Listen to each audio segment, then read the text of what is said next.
ഇനി നമുക്ക് ജർമ്മനിക്ക് ഒരു ജോബ് ഓഫർ പോലും ഇല്ലാണ്ട് പോകാൻ പറ്റും. വെറുതെ അങ്ങോട്ട് പോകാൻ മാത്രമല്ല, അവിടെ പോയിട്ട് ഒരു ജോലി ചെയ്യാനും അതുപോലെ തന്നെ അവിടെ താമസിക്കാനും ഒക്കെ പറ്റും. ഒരു വർഷം വരെ നമുക്ക് ഈ ഒരു വിസയിൽ അവിടെ നിൽക്കാനും അത് കഴിഞ്ഞിട്ട് ഒരു പെർമനൻറ്റ് റെസിഡൻസിന്, ഒരു സ്ഥിരതാമസത്തിനും നമുക്ക് അപ്ലൈ ചെയ്യാൻ പറ്റും. എന്താണെന്ന് നോക്കാം. ലോകത്ത് ഏറ്റവും അധികം തൊഴിലവസരങ്ങളൊക്കെ തുറന്നിട്ടിരിക്കുന്ന രാജ്യങ്ങളിലൊന്നാണ് ഈ ഒരു ജർമ്മനി എന്ന് പറയുന്നത്. ഓരോ വർഷം ഒരുപാട് ആൾക്കാരാണ് ആ ഒരു രാജ്യത്തേക്ക്, ജർമ്മനി പറഞ്ഞ രാജ്യത്തേക്ക് ഇമിഗ്രേറ്റ് ചെയ്യണത്. പക്ഷെ എന്നാലും തൊഴിലാളിക്ഷാമം നേരിടുന്ന ഒരു രാജ്യമാണ് ഈ ഒരു ജർമ്മനി എന്ന് പറയുന്നത്. ഏകദേശം 4 ലക്ഷത്തോളം ഒഴിവുകൾ, 4 ലക്ഷത്തോളം തൊഴിലാളികളെ അവർ വെയിറ്റ് ചെയ്യുന്നുണ്ട്. ഈ ഒരു പ്രശ്നം കാരണം, ഈ ഒരു തൊഴിലാളിക്ഷാമം കാരണം ജർമ്മൻ ഗവൺമെൻറ് ജർമ്മനി അവതരിപ്പിച്ച പുതിയൊരു പ്രോഗ്രാമാണ് ഓപ്പർച്യൂണിറ്റി കാർഡ് എന്ന് പറയുന്നത്.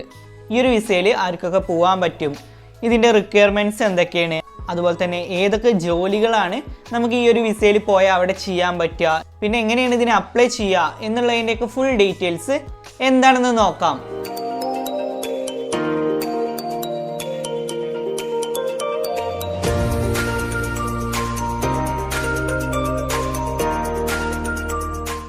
Hi everyone, it's me Shyam and this is wayfarer insights. അന്താരാഷ്ട്ര തൊഴിലാളികൾക്ക്, ഫോറിൻ വർക്കേഴ്സിനൊക്കെ ജർമ്മനിക്ക് വരാനും അതുപോലെ തന്നെ അവിടെ ജോലി ചെയ്യാനും താമസിക്കാനും അനുവദിക്കുന്ന ഒരു പ്രോഗ്രാമാണ് ഈ ഒരു ജർമ്മൻ ഓപ്പർച്യൂണിറ്റി കാർഡ് എന്ന് പറയുന്നത്. ആ ഒരു രാജ്യത്തെ, ജർമ്മനിയിൽ വരുന്ന തൊഴിലാളിക്ഷാമം പരിഹരിക്കാനായിട്ട് കൊണ്ടുവരുന്ന ഈ ഒരു പ്രോഗ്രാം യൂറോപ്യൻ യൂണിയന് പുറത്തുള്ള പൗരന്മാർക്ക്, അതായത് നമ്മൾക്കൊക്കെ അപ്ലൈ ചെയ്യാൻ പറ്റുന്ന ഒന്നാണ്. സ്കിൽഡ് ആയിട്ടുള്ള വർക്കേഴ്സിനൊക്കെ ജർമ്മനിക്ക് എത്തിപ്പെടാൻ ഇതൊരു നല്ലൊരു മാർഗം തന്നെ ആയിരിക്കും. ഷെൻസൺ കാർട്ടെ അഥവാ ജർമ്മനി ഓപ്പർച്യൂണിറ്റി കാർഡ് ജർമ്മനിയിൽ തൊഴിൽ നേടാൻ കൂടുതൽ എളുപ്പമാക്കുന്ന ഒന്നാണ്. അതുമാത്രമല്ല, ഭാഷാ പരിശീലനം, ഈ ഒരു ജർമ്മൻ ലാംഗ്വേജ് പഠിക്കാനും അതുപോലെ തന്നെ അസിസ്റ്റൻസ്, നിങ്ങൾക്കിപ്പോൾ അവിടെ ഏതെങ്കിലും ജോലി വേണമെന്നുണ്ടെങ്കിൽ അത് റെഡിയാക്കി തരാനുള്ള എല്ലാ സഹായവും, പിന്നെ സാംസ്കാരിക ഏകീകരണ പിന്തുണ എന്നിവയൊക്കെ, ഇത്തരം ആനുകൂല്യങ്ങളൊക്കെ ഈ ഒരു ജർമ്മനി ഓപ്പർച്യൂണിറ്റി കാർഡ് വഴി നമുക്ക് കിട്ടും. ജർമ്മനിയുടെ അവസരങ്ങളിലേക്കുള്ള മികച്ച ഒരു തുടക്കമായിരിക്കും ഈ ഒരു വിസ എന്ന് പറയുന്നത്. ഇനി ഈ ഒരു വിസേൻ്റെ ബെനിഫിറ്റ്സ് എന്തൊക്കെയാണ് നോക്കി നോക്കാം. ജോലി ഓഫർ ഇല്ലാതെ തന്നെ നമുക്ക് ജർമ്മനിക്ക് എത്തിപ്പെടാനും അതുപോലെ തന്നെ പിന്നെ അവിടെ ഒരു ജോലി കണ്ടെത്താനും ഈ ഒരു ജർമ്മനി ഓപ്പർച്യൂണിറ്റി കാർഡ് വഴി നമുക്ക് പറ്റും. അല്ലാതെ നമുക്കൊരു ജോബ് സീക്കർ വിസയിലും നമുക്ക് പോകാൻ പറ്റും. ബട്ട് നമ്മളിപ്പോൾ ഒരു ജോബ് സീക്കർ വിസയിലാണ് പോകണമെന്നുണ്ടെങ്കിൽ നമുക്ക് ആകെ ഒരു 6 മാസം മാത്രമേ അവിടെ നിൽക്കാൻ പറ്റൂ. അതല്ലാതെ ഈ ഒരു ഓപ്പർച്യൂണിറ്റി കാർഡ് വഴി നമ്മൾ പോവുകയാണെന്നുണ്ടെങ്കിൽ നമുക്ക് 1 വർഷം വരെ നമുക്ക് അവിടെ നിൽക്കാൻ പറ്റും. അതുമാത്രമല്ല, ഒരു കൺസിസ്റ്റൻ്റ് ആയിട്ട് ഒരു നല്ലൊരു വർക്ക് നമുക്ക് അവിടെ കണ്ടെത്തണ വരെ നമുക്ക് അവിടെ പാർട്ട് ടൈം ആയിട്ടുള്ള ജോബ്സ് ഒക്കെ ചെയ്യാനും നമുക്ക് പറ്റും. പിന്നെ അടുത്തൊരു ബെനിഫിറ്റ് എന്ന് പറയുകയാണെങ്കിൽ, ഈ ഒരു വിസ വഴി പോണ ഒരാൾക്ക് ഒരു സ്കിൽഡ് ആയിട്ടുള്ള നല്ലൊരു ജോബ് അവിടെ കണ്ടെത്തുകയാണെന്നുണ്ടെങ്കിൽ പിന്നെ നമുക്കവിടെ PR-ന്, പെർമനൻറ്റ് റെസിഡൻസിന് അപേക്ഷിക്കാനും പറ്റും. അതുകൊണ്ട് തന്നെ നിങ്ങൾക്ക് ഈ ഒരു ജർമ്മനിയിൽ ഫാമിലി ആയിട്ട് തന്നെ സ്ഥിരതാമസത്തിനും അനുമതിയുണ്ട്. ഇനി ഈ ഒരു വിസ എങ്ങനെയാണ് നമുക്ക് കിട്ടണത് എന്നുള്ളത് നോക്കി നോക്കാം. അതിനു മുമ്പ് ഒരു കാര്യം കൂടിയും പറഞ്ഞോട്ടെ, ഈ ഒരു ചാനൽ ആദ്യമായിട്ടാണ് കാണുന്നതെന്നുണ്ടെങ്കിൽ ഇതുപോലുള്ള ജോബ് വിസകളെ പറ്റിയിട്ടും അതുപോലെ തന്നെ എഡ്യൂക്കേഷണൽ സ്പോൺസർഷിപ്പ് വിസകളെ കുറിച്ചിട്ടുള്ള കൂടുതൽ ഡീറ്റെയിൽസ് ഒക്കെ അറിയാൻ ഈ ഒരു ചാനൽ സബ്സ്ക്രൈബ് ചെയ്തിട്ട് സപ്പോർട്ട് ചെയ്യുക. അതുപോലെ തന്നെ നിങ്ങളുടെ കൂട്ടത്തിൽ ആരെങ്കിലുമൊക്കെ ഇത്തരം ജോബ് ഓപ്പർച്യൂണിറ്റീസിന് വേണ്ടിയിട്ട് വെയിറ്റ് ചെയ്ത് നിൽക്കുന്നവരുണ്ട് എന്നുണ്ടെങ്കിൽ അവർക്ക് കൂടി ഒന്ന് എത്തിച്ചു കൊടുക്കുക. ഓക്കെ, ഞാൻ എന്തായാലും ലാഗ് അടിപ്പിക്കണില്ല, എന്താണെന്ന് നോക്കാം. ഇനി ജോബ് റോൾസ് ഏതൊക്കെയാണ് നോക്കി നോക്കാം. നമ്മൾ പറഞ്ഞിട്ടുണ്ടായിരുന്നു ഇതൊരു സ്കിൽഡ് വിസയാണ്. സോ ഈ ഒരു വിസയിൽ പോണ ഒരാൾക്ക് അവിടെ ചെയ്യാൻ പറ്റുന്ന ജോബുകൾ ഏതൊക്കെയാണ് നോക്കി നോക്കുക. നേഴ്സസ്, അതുപോലെ തന്നെ കെയർസ്, ഈ ഹോം കെയർ, അങ്ങനെ വയസ്സായ ആൾക്കാരൊക്കെ നോക്കണമെന്നുണ്ടെങ്കിൽ അങ്ങനത്തെ care home jobs, catering and hospitality professionals, electrical engineers, IT specialist, craft people, carpenter's, അതുപോലെ തന്നെ വെയർഹൗസ് ആൻഡ് സ്റ്റോറേജ് പ്രൊഫഷണൽസ്, അതുപോലെ തന്നെ cooking, manufacturing, data processing equipments, machinery, metal, retail workers, construction workers, physicians, scientist. ഇത് മാത്രമല്ല, ഇതിനേക്കാളും ഒരുപാട് ഓപ്പർച്യൂണിറ്റീസും ഉണ്ട്. ഞാൻ എന്തായാലും ഇതിൻ്റെ ഒഫീഷ്യൽ ലിങ്ക് ഞാൻ മെൻഷൻ ചെയ്യാം. നിങ്ങളെന്തായാലും അതിൽ പോയി നോക്കിയാൽ മതി. ഒരുപാട് ജോബ് റോൾസ് നിങ്ങൾക്ക് കാണാൻ പറ്റും. ഓക്കെ, ഇനി ഒരു വിസ എങ്ങനെയാണ് കിട്ടുന്നത്, അല്ലെങ്കിൽ ഒരു വിസേൻ്റെ സെലക്ഷൻ പ്രോസസ്സിംഗ് ഒക്കെ എങ്ങനെ നോക്കി നോക്കാം.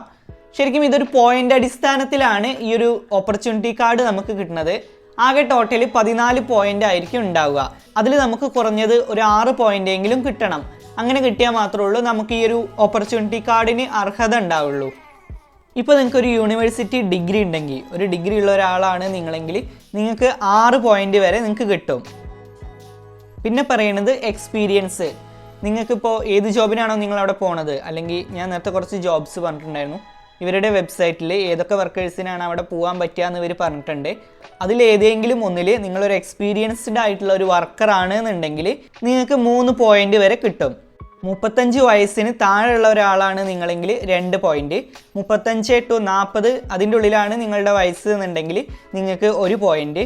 പിന്നെ ജർമ്മൻ ലാംഗ്വേജ് നിങ്ങൾക്ക് അറിയുന്നുണ്ടെങ്കിൽ, ജർമ്മൻ ലാംഗ്വേജ് നിങ്ങൾക്ക് സ്പീക്ക് ചെയ്യാൻ പറ്റുമെന്നുണ്ടെങ്കിൽ നിങ്ങൾക്ക് 3 അല്ലെങ്കിൽ 2 പോയിൻ്റ് വരെ കിട്ടും. പിന്നെ പറയണത്, ഇതിനു മുമ്പ് നിങ്ങൾ ജർമ്മനിയിൽ താമസിച്ചിട്ടുണ്ടെങ്കിൽ, ഒരു 6 മാസത്തേക്കെങ്കിലും താമസിച്ചിട്ടുള്ള ഒരാളാണ് എന്നുണ്ടെങ്കിൽ നിങ്ങൾക്ക് 1 പോയിൻ്റ് കിട്ടും. ഇങ്ങനെയാണ് ഈ ഒരു പോയിൻറ്റിങ് സിസ്റ്റം എന്ന് പറയുന്നത്. അതുപോലെ തന്നെ നിങ്ങളുടെ പാർട്ട്ണറിന്, നിങ്ങളുടെ പങ്കാളിക്ക് ഓപ്പർച്യൂണിറ്റി കാർഡിനുള്ള യോഗ്യത ഉണ്ടെങ്കിൽ 1 പോയിൻറ്റും നിങ്ങൾക്ക് കിട്ടും. ഇനി നമുക്ക് ഇതിൻ്റെ റിക്വയർമെൻറ്റ്സ് എന്താ നോക്കി നോക്കാം. ഫസ്റ്റ് വൺ എന്ന് പറയുന്നത് വയസ്സ്. നമ്മൾ പറഞ്ഞിട്ടുണ്ടായിരുന്നു ഈ ഒരു ഓപ്പർച്യൂണിറ്റി കാർഡിന് അപേക്ഷിക്കുന്ന ഒരാൾക്ക് ടോട്ടല് മാക്സിമം 40 വയസ്സ് വരെ പറ്റുള്ളൂ. 35 വയസ്സിന് താഴെയുള്ള ഒരാളാണ് എന്നുണ്ടെങ്കിൽ പെട്ടെന്ന് കിട്ടാൻ ചാൻസ് ഉണ്ട്. 40 വയസ്സുള്ള ആളെക്കാട്ടും കൂടുതൽ ഒന്നും കൂടിയും ചാൻസ് കൂടുക 35 വയസ്സിന് താഴെയുള്ള ആൾക്കാർക്കായിരിക്കും. പിന്നെ ഒരു യൂണിവേഴ്സിറ്റി ഡിഗ്രി യോഗ്യത ഉണ്ടായിരിക്കണം എന്ന് ഇവർ പറയുന്നുണ്ട്. അതുപോലെ തന്നെ സ്കിൽഡ് ആയിട്ടുള്ള ഈ ഒരു വർക്കറിന് ഒരു 3 വർഷത്തിൻ്റെ ഒരു എക്സ്പീരിയൻസ് ഉണ്ടായിരിക്കണം. ജർമ്മൻ ഭാഷ പഠിച്ചെടുക്കണം. അതുപോലെ തന്നെ ജർമ്മനിയിൽ ഇതിനു മുമ്പ് താമസിച്ചിട്ടുള്ള പരിചയമൊക്കെ ഉണ്ടാവണം എന്ന് ഇവർ പറയുന്നുണ്ട്. അതുപോലെ തന്നെ നിങ്ങളിപ്പോൾ ഈ ഒരു വിസയിൽ പോവുകയാണെന്നുണ്ടെങ്കിൽ നിങ്ങൾക്കിപ്പോൾ അവിടെ ഒരു പെർമനൻറ്റ് റെസിഡൻസ് കിട്ടണ വരെ നിങ്ങൾക്ക് അവിടെ നിൽക്കാനും ചിലവാക്കാനൊക്കെ ഉള്ള ഒരു ക്യാഷ് നിങ്ങളുടെ കയ്യിലുണ്ടായിരിക്കണം. അത് തെളിയിക്കാനുള്ളൊരു പ്രൂഫ് നിങ്ങൾ എന്തായാലും കയ്യിൽ കരുതണം. ഇപ്പോൾ ബാങ്ക് സ്റ്റേറ്റ്മെൻറ്റോ അങ്ങനെ എന്തെങ്കിലുമൊക്കെ നിങ്ങൾ കയ്യിൽ വെക്കണം. അതുപോലെ തന്നെ നിങ്ങളുടെ പേരിൽ ഒരു ക്രിമിനൽ റെക്കോർഡും ഉണ്ടായിരിക്കാൻ പാടില്ല എന്ന് ഇവർ പറയുന്നുണ്ട്. ഇത്തരം കാര്യങ്ങളൊക്കെ നമ്മൾ ശ്രദ്ധിക്കണം. ഇനി എങ്ങനെയാണ് ഇതിന് അപ്ലൈ ചെയ്യാൻ പറ്റുക എന്നുള്ളത് നോക്കി നോക്കാം. You must apply online through the official portal വഴി. ഒഫീഷ്യൽ പോർട്ടൽ വഴിയാണ് നമുക്ക് ഈ ജർമ്മനീൻ്റെ ഒഫീഷ്യൽ എംബസി വഴിയാണ് നമുക്ക് അപ്ലൈ ചെയ്യാൻ പറ്റുന്നത്. പിന്നെ select your preferable job field and apply. ആ ഒരു പോർട്ടലിൽ പോയ ശേഷം നമ്മൾ ഏത് ജോബാണോ അവിടെ പ്രിഫർ ചെയ്യണത് ആ ഒരു ജോബ് അപ്ലൈ ചെയ്യുക. പിന്നെ ഡോക്യുമെൻറ്റ്സ് റിക്വയർഡ് പറയണത് CV ഓർ റെസ്യൂം, അതുപോലെ തന്നെ ഒഫീഷ്യൽ സർട്ടിഫിക്കറ്റ്സ് ആവശ്യമുണ്ട്. പിന്നെ പ്രൂഫ് ഓഫ് ക്വാളിഫിക്കേഷൻ, എല്ലാ ക്വാളിഫിക്കേഷൻസിൻ്റെയും സർട്ടിഫിക്കറ്റ്സ് വേണം. പിന്നെ ഒരു റെഫറൻസ് ലിസ്റ്റ് വേണം. ഈ ഒരു റെഫറൻസ് ലിസ്റ്റ് എന്ന് പറയുകയാണെങ്കിൽ list or description of the projects already worked on. നിങ്ങൾ ആൾറെഡി വർക്ക് ചെയ്ത ഏതെങ്കിലും പ്രൊജക്ട്സിൻ്റെ ഒരു എക്സ്പീരിയൻസ് കാണിക്കാൻ വേണ്ടിയിട്ടാണ്. അതിൻ്റെ എന്തെങ്കിലും ഒരു ലിസ്റ്റ് നമ്മൾ സബ്മിറ്റ് ചെയ്യണം. ഇങ്ങനെയാണ് നമ്മളിതിന് അപ്ലൈ ചെയ്യേണ്ടത്. എന്തായാലും ഈ ഒരു ഓപ്പർച്യൂണിറ്റി കാർഡ് 2024 മുതൽ പ്രാബല്യത്തിൽ വരും എന്നാണ് ഇവർ പറയുന്നത്. എല്ലാവരും അറിഞ്ഞിരിക്കേണ്ട ഒരു കാര്യം തന്നെയാണ്. ജർമ്മനിക്ക് എത്തിപ്പെടണം, അല്ലെങ്കിൽ ഒരു EU കൺട്രീസിക്കൊക്കെ എത്തിപ്പെടണം എന്ന് ആഗ്രഹിക്കുന്ന ഒരാൾക്ക് ഇതൊരു സുവർണാവസരം തന്നെയാണെന്ന് പറയാം. ആവശ്യമുള്ള ആളുകളൊക്കെ അപ്ലൈ ചെയ്യുക.